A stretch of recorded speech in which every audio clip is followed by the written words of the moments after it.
So what are these films that these filmmakers are putting out?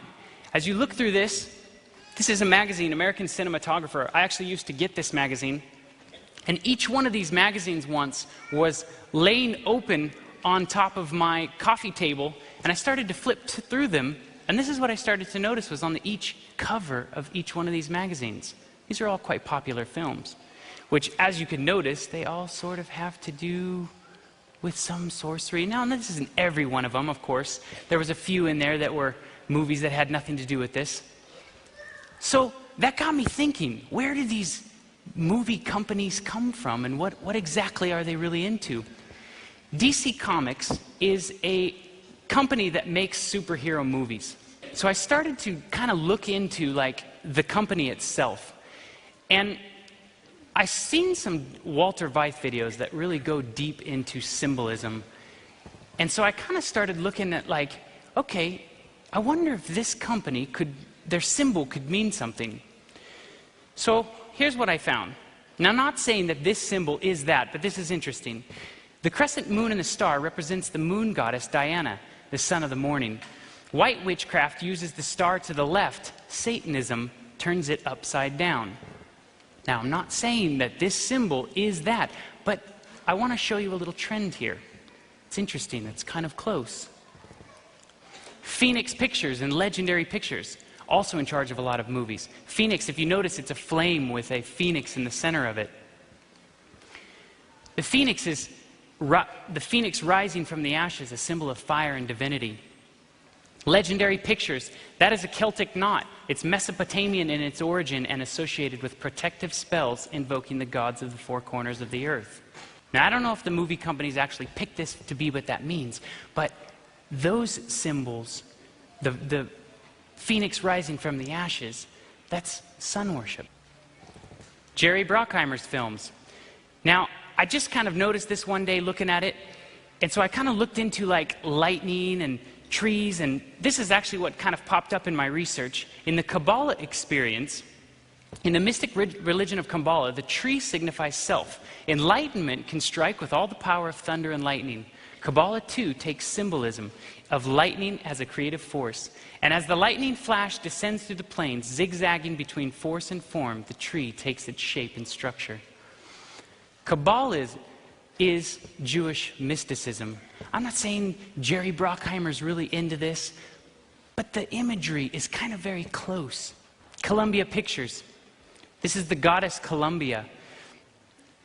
And somebody came up to me that had watched one of the videos that we had passed out, and I had actually labeled this as the goddess Athena, where actually I did a little more research into the goddess of Columbia here in the picture of Columbia TriStar, and it is the goddess of Columbia. And this New Age, this mystery mark of the New Age book that I found, in the occult world, torches mean something to them. So here's what the torch means to an occult person. The flaming torch is a symbol of Lucifer. Lucifer, having regained his star and his diadem, will assemble his legions for new works of creation. Attracted by his flaming torch, celestial spirits will descend. Then the torch of Lucifer will signal from heaven and to earth, and the New Age Christ will answer from earth to heaven. Since we see a lot of supernatural movies coming out, I really want to talk about this genre first. What does it mean to be a superhero? Where did this idea of retelling these stories of superhuman powers come from? If you just look up the definition of a hero, it's a man of distinguished courage or ability, admired by his brave deeds and noble qualities, which is classical mythology. Or number two, it's a being of godlike prowess and beneficence who often came to be honored as divinity. So just the title of a hero, you can kind of see that maybe these are super gods. So I want to show you some movie clips of some of them, and I'll let you see what they're talking about in respect and terms of gods.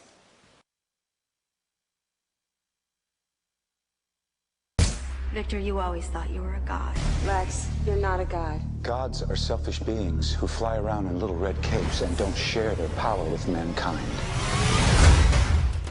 Power feels good. You lose yourself to it. What if we got these powers for a reason? I've always wanted power. It's not easy for me to live my life being who I am, keeping secrets. The world doesn't need a savior, and neither do I. They can be a great people, Kal-El. They wish to be. They only lack the light to show the way.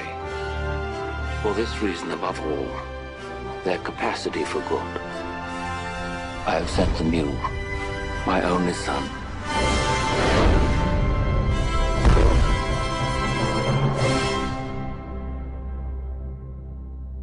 There's a lot of biblical parallels that comic stories tend to follow.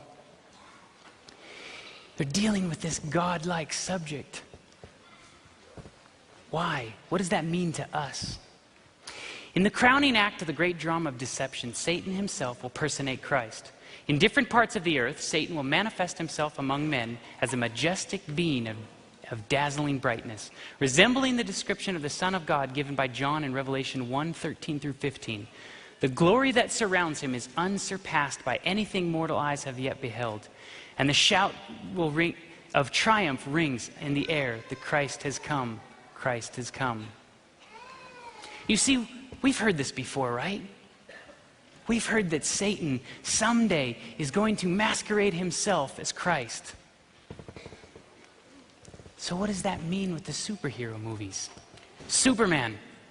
I want to go into a little bit of history of Superman. The comic Superman was created by two Jewish writers in Cleveland, Ohio in 1933. The only reason I point out that they're Jewish is because in the comic strip and the early comic strip of Superman, a lot of the names were Jewish names. Of course, naturally being that they're Jewish writers. So let's look at some of these names. Superman's real name is Kal-El.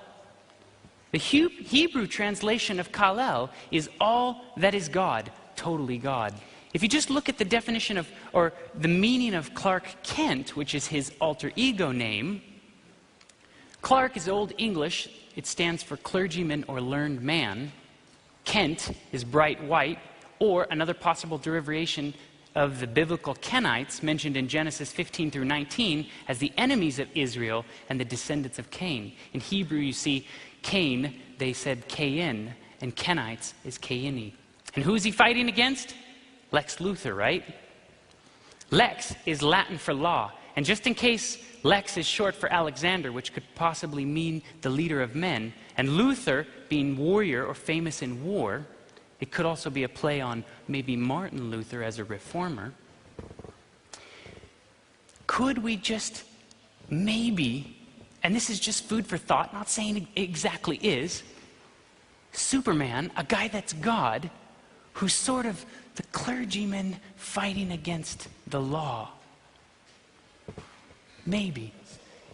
This is his comic book titled The Beast from Krypton, where Superman is possessed and he's tired of serving the human race, so he possesses Wonder Woman and Batman and Superwoman and Green Lantern, and then he stamps their forehead with his Superman symbol to go out and destroy all of the human race. It's kind of interesting that we have this caped character, this person that's real name is Kal-El, that is God, that is sort of nothing to do with God. But yet, even in the trailer, they say, I sent you my only son, kind of equating him to a Christ-like character. Here is Batman, one of Batman's comic books, Batman, Son of the Demon. Fantastic Four, God War. They're clearly talking about this spiritual war that you and I all believe is very real. This is a film that is coming out, I don't even think it's out yet. It's called Hellboy 2. The first one came out, it was quite a little box office hit. It's a comic character where he's basically Lucifer, but they don't really say he's Lucifer. And he's the good guy. At the top it says, believe it or not, he's the good guy. Here is a little clip from the trailer, and I just want you guys to see how Hollywood is going to start putting into all of our minds this idea, Satan's not so bad.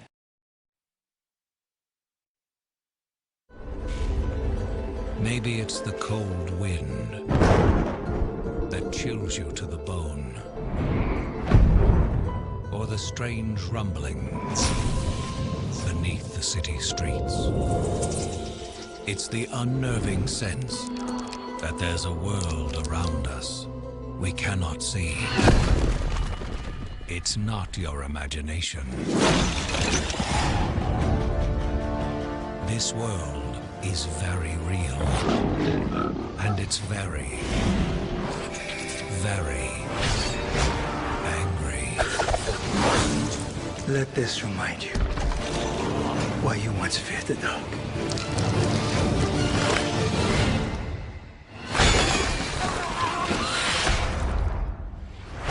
Now, humanity's only hope Officially, we do not exist. is our government's best kept secret.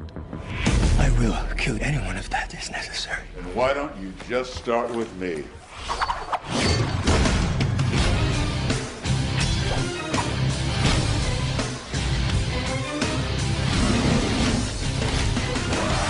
Good never looked so bad. I know I'm ugly.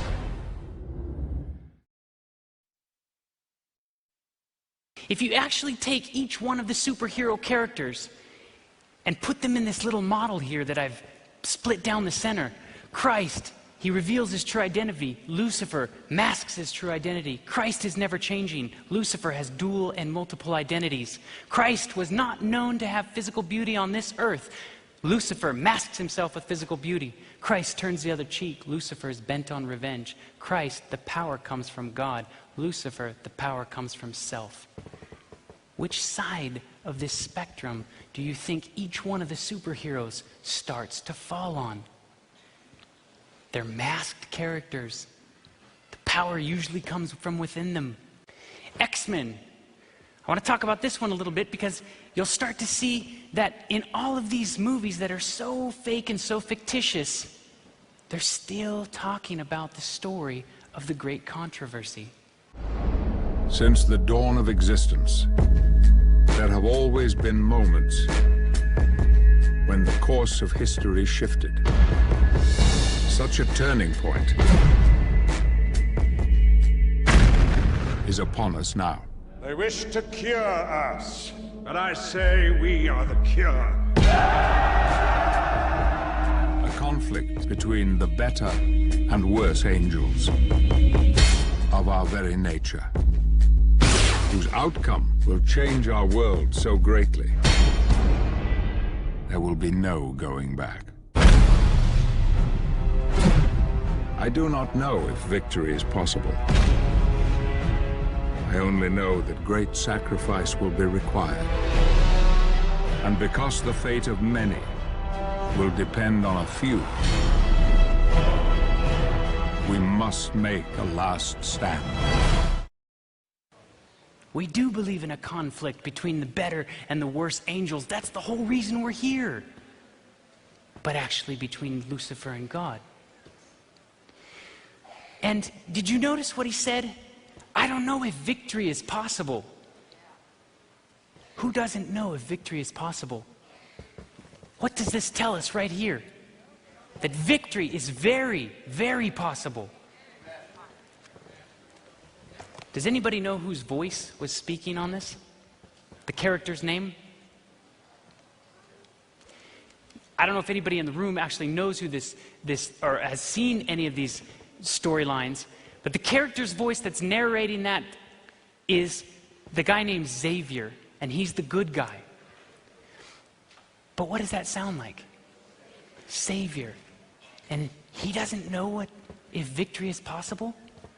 And he's saying, let's make a last stand. Is Lucifer calling out to us? Let's make a last stand? Are they putting these ideas into all of your heads that go and tinker around inside? Once it's put in, it takes an extremely long time, and by God's graces only do we start to reverse the process. Does anybody know who this character is? This character is Pan. He's the Greek god of sexual rape, deviance, and torture. Here's what it says in the Encyclopedia Britannica. The Greek fertility deity, which is half human and half animal form, the Romans associated him with Faunus. Pan was usually said to be the son of Hermes. He was often represented as a vigorous and lustful figure with horns, legs, and ears of a goat. In later art, in the human parts, they were more emphasized. Christian depictions of the devil bear a striking resemblance to Pan. Pan is haunted the high hills, where he was chiefly concerned with the flocks and rested at noon. He could inspire irrational terror in the humans, hence where the word panic came from his name. Has anybody heard of this movie, Pan's Labyrinth? It won an incredible amount of awards at the 2006 Academy Awards. Guillermo del Toro was asked to direct The Chronicles of Narnia, The Lion, the Witch, and the Wardrobe. Instead, he turned it down because, as a lapsed Catholic, he could not see himself bringing Aslan the lion back to life. So the director of The Chronicles of Narnia, or the director of Pan's Labyrinth, was asked to direct The Chronicles of Narnia, and he turned it down. Instead, he directed Pan's Labyrinth, a bloody and harrowing fairy tale that incorporates elements from C.S. Lewis's beloved Christian allegory and various other classics of children's literature. Here is the movie trailer to Pan's Labyrinth.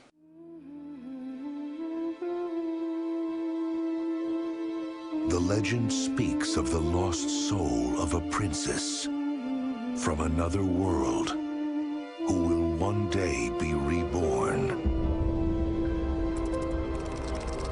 There will be signs that mark her return.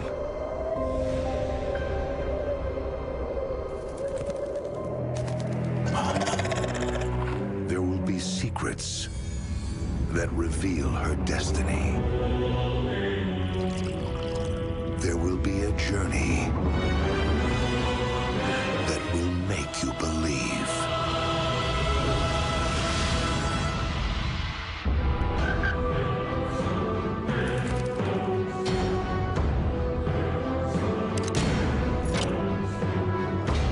Darkness, there can be light. In misery, there can be beauty. In death, there can be life.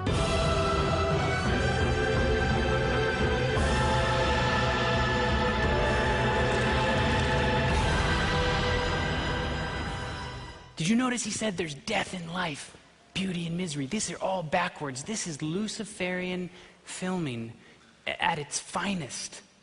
I mean, Pan was worshipped as Lucifer. Labyrinth, Lucifer's maze.